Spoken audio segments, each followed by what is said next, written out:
тәрбиеленушісімін. Жасым 4. Мен сіздерге жетілі ережесін айтып береймін. Ертеде бір ешкі орманда жетіленмен өмір сүріпті. Bir күні ешкі сынақтарым, ешкі мұқият күлтеңдір, ешкіңе апаңдыр. Сынақтарым, аналарың келді, сүт әкелді, ешкі асыңдар, дегенде ешкі асасыңдар. Деп орманға кетіп қалады. Барлығын естіп тұрған қасқыр келіп ешек қағады.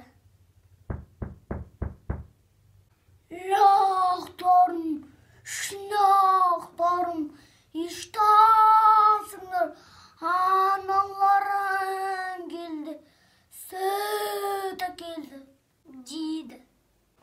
Кет қасқыр, саған ешкі аспаймыз, сен біздің мамамыз емессің, дейді. Қасқыр ұстаға барып, тәмәм қақтырып келеді.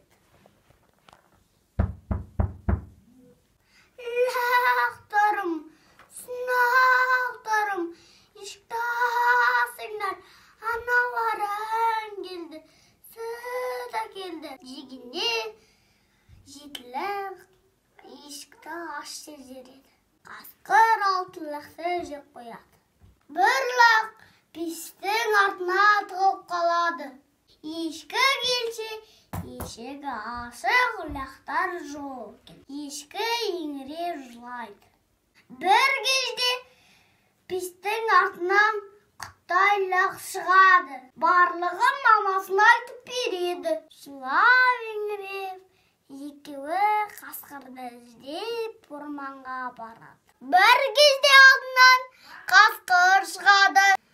Қасқыр, сен менің лақтарымды жеп қойдың ба? дейді.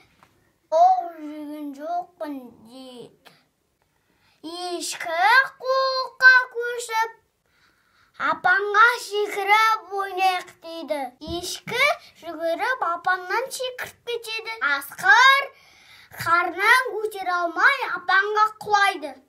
Қарны жалып, лақтар аман-есен шығады. Жетіліменен ешкі үйіне оралады. Осымен ертегі аяқталды. Тыңдағандарыңызға рахмет.